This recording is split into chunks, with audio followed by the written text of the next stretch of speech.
Just find her.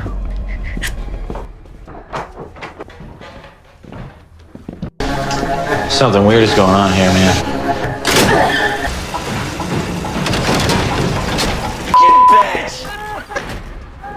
Kisah ini berfokus pada Anna, seorang perempuan yang selama bertahun-tahun mengabdikan hidupnya untuk merawat sang kakak bernama Conrad yang kini berada dalam kondisi kritis akibat kanker pankreas. Karena menyadari bahwa hidupnya tidak akan berlangsung lama, Conrad diam-diam mengambil langkah untuk mengurus surat wasiatnya. Ia bahkan telah meminta bantuan seorang pengacara bernama Charlotte tanpa terlebih dahulu meminta persetujuan Nana. Ketika Charlotte datang ke rumah mereka, seluruh dokumen dan pengaturan mengenai warisan Conrad ternyata sudah dipersiapkan. Anna hanya perlu memberikan tanda tangan untuk menyelesaikan semuanya. Namun bagi Conrad, urusan tersebut bukan sekedar tentang harta.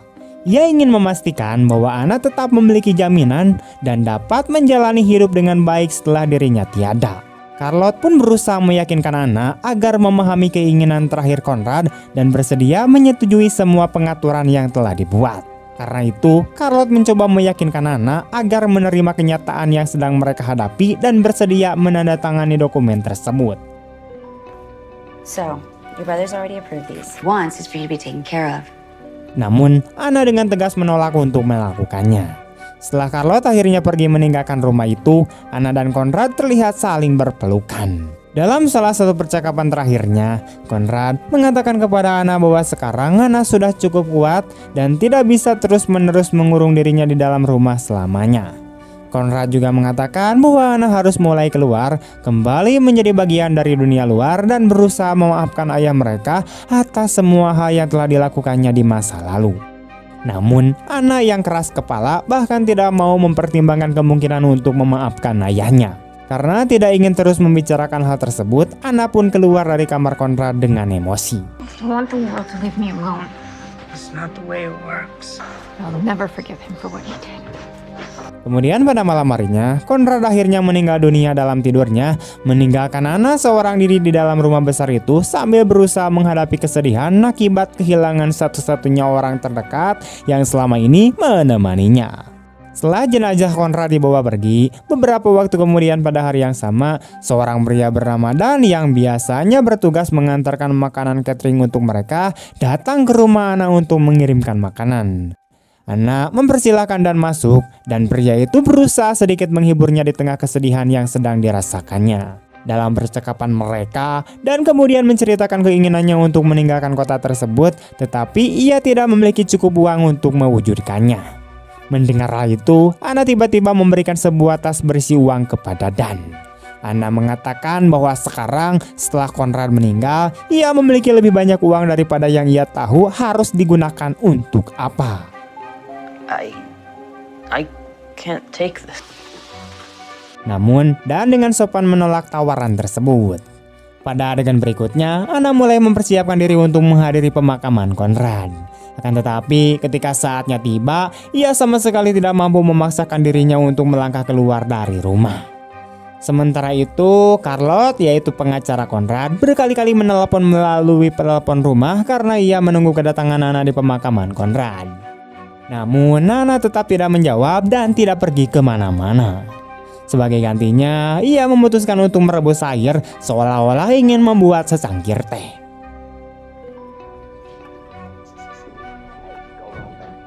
Tidak lama kemudian, sebuah mobil tiba dan berhenti di halaman rumahnya. Dari dalam mobil tersebut, turun 3 orang pria dengan penampilan yang tampak mengancam. Ketakutan melihat kedatangan mereka, Anna segera bersembunyi di bawah meja dapur.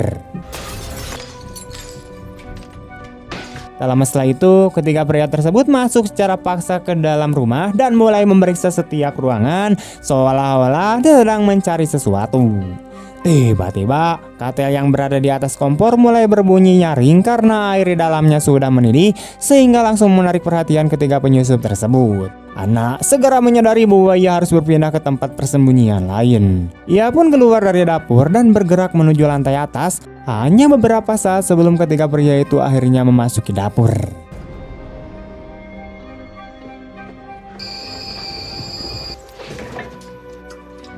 Find Ketika melihat katil yang airnya sedang mendidih, mereka langsung menyadari bahwa Ana pasti masih berada di dalam rumah.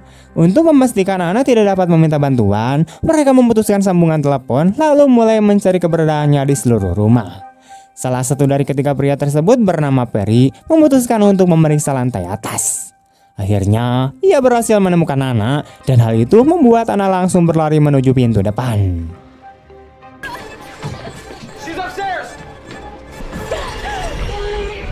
Namun, tepat ketika ia hampir berhasil keluar, rasa cemas dan ketakutannya kembali menyerang.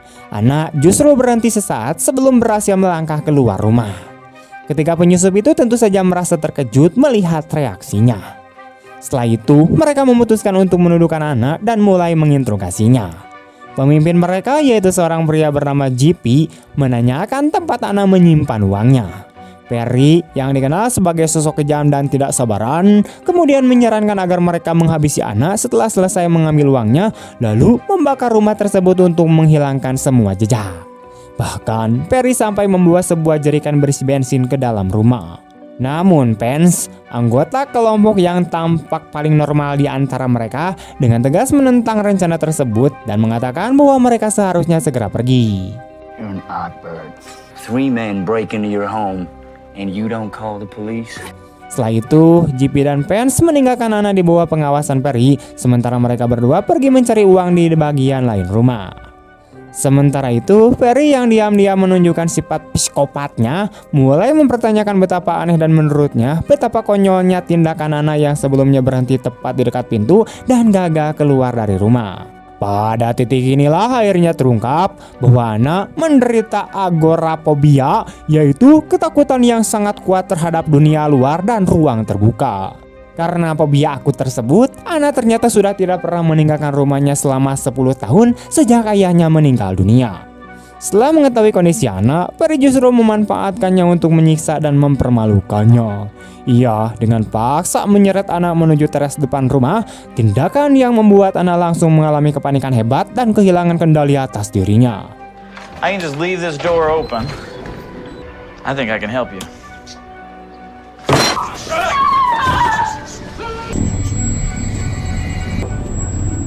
See? So bad? I got you. JP kemudian datang dan menghentikan tindakan tersebut sambil memegang si Ana. Dalam kondisi kepanikan yang sangat parah, Ana bahkan sampai mengompol. JP kembali mencoba menanyakan keberadaan uang tersebut, tetapi Ana yang jelas sedang mengalami gangguan mental dan serangan panik hebat sama sekali tidak mampu berbicara. Mereka pun membawa Ana kembali ke dalam rumah. Kali ini JP meminta saudaranya yaitu Pence untuk mengawasi Ana karena ia sudah melihat sendiri betapa kejam dan tidak terkendalinya si Perry. Pence kemudian memberikan sepasang celana olahraga yang bersih kepada Ana dan memintanya untuk mengganti pakaiannya, tetapi Ana tetap diam dan tidak bergerak.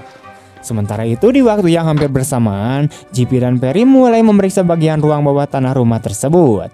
Di sana mereka menemukan beberapa pintu dan salah satu pintu terlihat cukup mencurigakan karena sama sekali tidak memiliki gagang.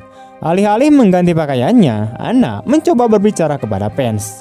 Ia mengatakan bahwa menurutnya Pence berbeda dari 2 penyusup lainnya.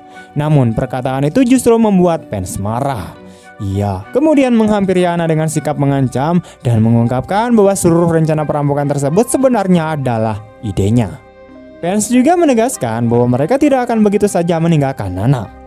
Tepat pada saat itu, dan pria pengantar catering yang sebelumnya datang ke rumah Ana tiba-tiba menerobos masuk dan menarik Pence menjauh dari Ana. Now put on the Hey! Fuck over! Me, Danny, please! Get back. Dan, you guys know each other? Namun secara mengejutkan, Pence justru memanggil nama Dan yang langsung memperlihatkan bahwa mereka ternyata saling wow. Ana yang terkejut melihat kenyataan tersebut segera memanfaatkan kekacauan itu untuk melarikan diri dari ruangan dan kembali bersembunyi. I have nothing to do with this. You cannot be here, Danny. Honest to God, if we knew you... Keributan tersebut kemudian menarik perhatian JP dan si Perry.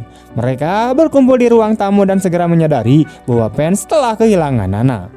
Perry dan Spen pun memutuskan untuk mencari Ana, sementara JP tetap berada di ruang tamu untuk mengikat Dan.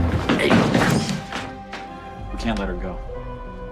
Karena semakin tidak sabar, Perry kemudian mengambil burung parkit peliharaan Anna dan mengancam akan membunuh burung kecil itu agar Anna keluar dari tempat persembunyiannya. Namun Anna tetap tidak muncul. Karena tidak mendapatkan reaksi apapun, Perry benar-benar menghabisi burung kecil tersebut sebelum akhirnya kembali bergabung dengan JP dan juga si Dan di ruang tamu. Sementara itu, Anna berlari dan bersembunyi di dalam kamar mandi. Tidak lama kemudian, Vance berhasil menemukan tempat persembunyiannya. Anna langsung panik dan dalam keadaan tersebut, tanpa sengaja ia menusukkan sebuah benda tajam ke leher Vance hingga pria itu wafat.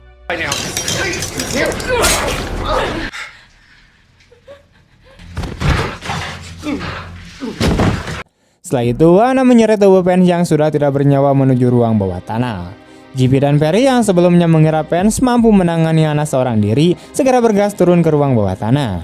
Namun mereka langsung menyadari bahwa mereka telah salah ketika menemukan tubuh Vance yang sudah mati. Di ruang bawah tanah tersebut mereka juga melihat Anna, tetapi sebelum berhasil menangkapnya, Anna melarikan diri melalui sebuah pintu dan tiba-tiba menghilang dari pandangan mereka. Beberapa saat kemudian terungkap bahwa Anna berhasil kembali ke lantai atas rumah tersebut. Di sana, ia menarik sebuah tuas mencurigakan yang ternyata dapat membuat tangga menuju ruang bawah tanah tertarik dan tersembunyi ke dalam dinding. JP, something weird is going on here, man. Come on.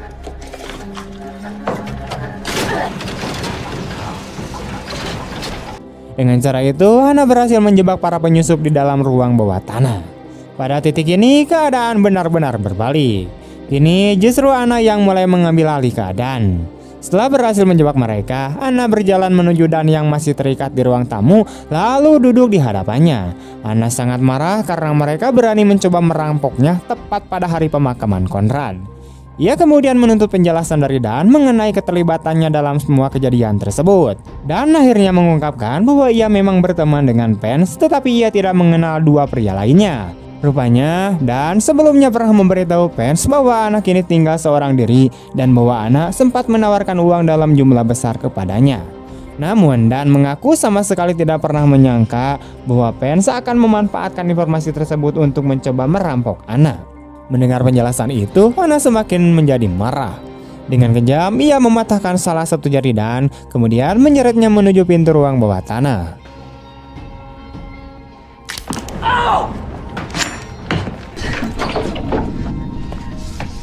None of this would have happened if you would have just taken the money. Idea what I'm like.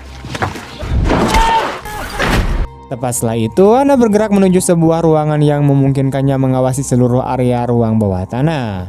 Dari tempat tersebut, Anna memperhatikan Dan bersama para penyusup yang masih berada di bawah.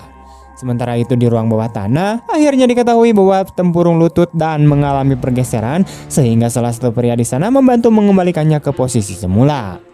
Setelah itu, Anna membuka salah satu pintu menuju ruang bawah tanah dan memberitahu mereka bahwa terdapat sebuah kotak P3K di ruang lainnya. Perry yang semakin frustasi dengan keadaan tersebut kemudian melampiaskan kemarahannya dengan menghantam kaki Dan hingga kembali membuatnya kesakitan. Berbeda dengan Perry, JP berusaha bersikap lebih tenang dan diplomatis. Ia pun memasuki sebuah ruangan yang tampak seperti kamar anak-anak yang sangat rapi. Namun begitu JP masuk ke dalamnya, pintu ruangan tersebut langsung tertutup di belakangnya. Ternyata semua itu terjadi karena Anna memiliki sebuah alat pengendali khusus yang dapat mengatur berbagai mekanisme di seluruh ruang bawah tanah. Sementara itu, Perry yang menolak untuk terus terjebak di sana mulai menghantamkan tubuhnya ke sebuah pintu berulang kali hingga akhirnya berhasil menerobosnya. Setelah berhasil masuk, ia menemukan sebuah lorong kosong serta sebuah ruangan yang di dalamnya terdapat tali gantung. Perry kemudian menyadari bahwa ruangan tersebut berada tepat di sebelah ruangan tempat JP terjebak. Tiba-tiba, seluruh lampu di lorong itu menjadi padam. Karena penasaran, Perry kembali melangkah masuk ke lorong tersebut. Tidak lama kemudian, lampu kembali menyala dan saat itulah ia menemukan sebuah lubang pada dinding. Perry mengintip ke dalam lubang tersebut dan menemukan sebuah tangga yang mengarah ke atas. Namun tepat ketika ia hendak memberitahu JP mengenai temuannya, Anna tiba-tiba muncul dari belakang dan menghantam kepala Perry menggunakan palu.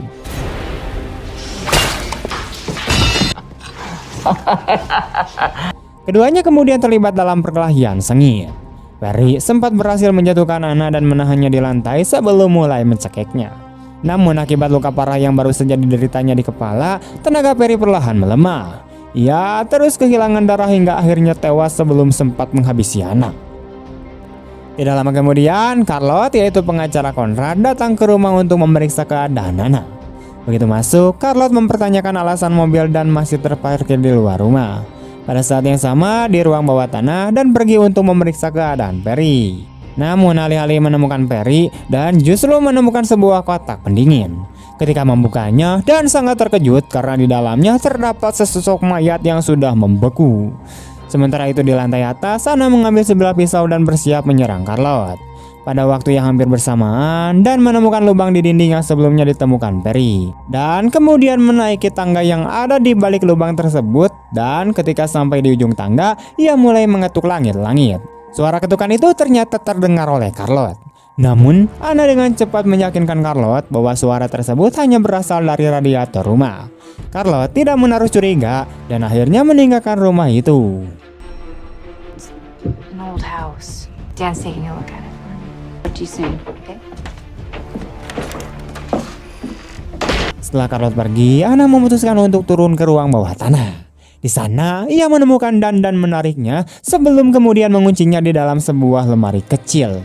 Setelah itu, Anna memasuki ruangan lain. Disinilah terungkap bahwa di balik sebuah lukisan terdapat cermin satu arah yang memungkinkan Anna mengawasi JP tanpa diketahui olehnya. Anna kemudian mengeluarkan alat pengendali khususnya dan pintu lemari tempat Dan dikurung tiba-tiba terbuka sehingga Dan terjatuh keluar.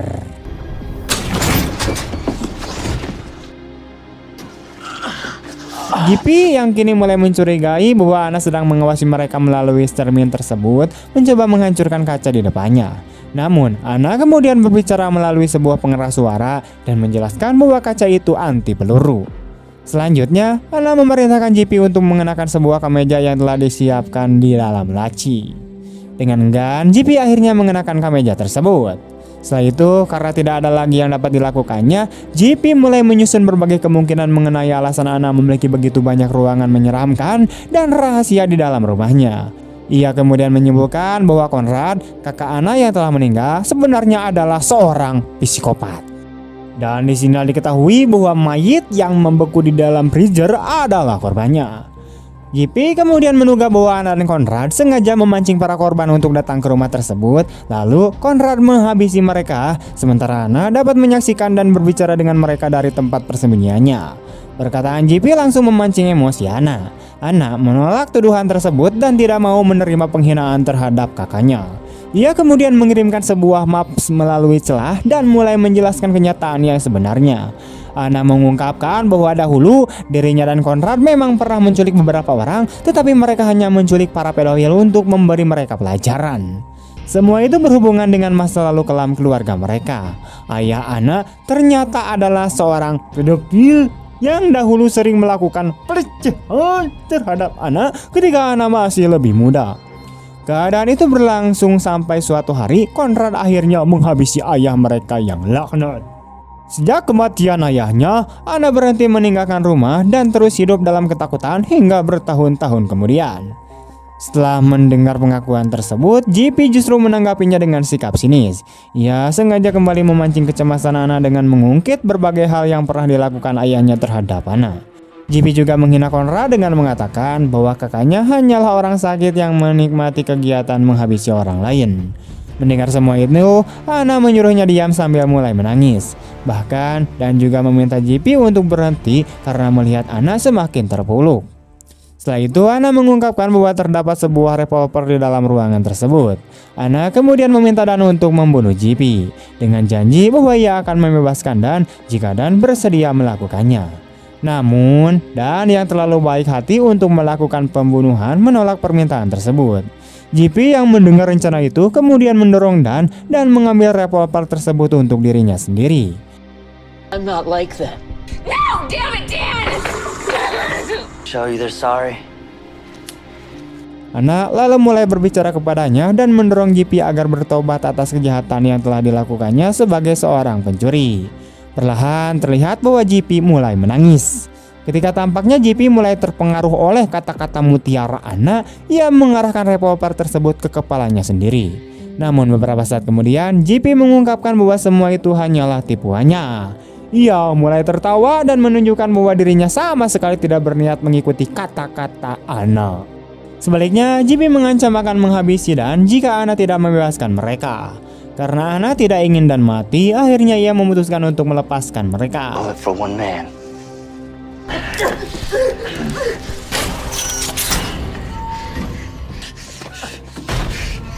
JP dan Dan kemudian berhasil keluar dari rumah sambil membawa tubuh Vance yang sudah tidak bernyawa. Namun JP kini dipenuhi rasa dendam karena Anna telah membunuh saudaranya. Alih-alih melarikan diri, ia justru memutuskan untuk menyiramkan bensin ke seluruh bagian rumah. Pada akhirnya, Anna menyerahkan uang yang selama ini dicari JP, dengan harapan dapat membujuknya agar tidak membakar rumah tersebut. Akan tetapi, JP kini sudah tidak lagi mempedulikan uang karena saudaranya telah koin. Tidak lama kemudian, keduanya kembali terlibat perkelahian hingga Anna berhasil melepaskan diri dan berlari menuju lantai atas. JP yang sudah dibutakan oleh kemarahan dan dendam langsung mengejarnya. Ia berhasil menangkap Anna, menjatuhkannya ke atas tempat tidur, lalu menahannya. Dengan sikap yang sangat menjijikan, JP mengungkapkan keinginannya untuk melakukan hal-hal yang dahulu dilakukan ayah Anna terhadap dirinya sebelum akhirnya menghabisinya. Namun tepat ketika keadaan Anna berada dalam bahaya, Dan datang dan memerintahkan JP untuk berhenti. Ketika perhatian JP teralihkan, Anna langsung memanfaatkan kesempatan tersebut untuk merebut revolver dari tangannya. Tanpa membuang waktu, Anna kemudian menembak JP hingga tewas.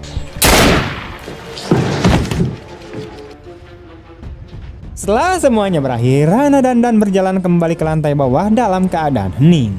Anna kemudian duduk di sebuah kursi tanpa mengucapkan sepatah kata pun. Keduanya saling memandang sejenak, seolah memahami semua yang baru saja terjadi. Setelah itu, Dan memilih untuk pergi dan menutup pintu rumah di belakangnya. Kemudian setelah seluruh kejadian tersebut, Anna akhirnya memutuskan bahwa dirinya tidak akan lagi terus hidup dalam ketakutan dan mengurung diri karena agorafobianya.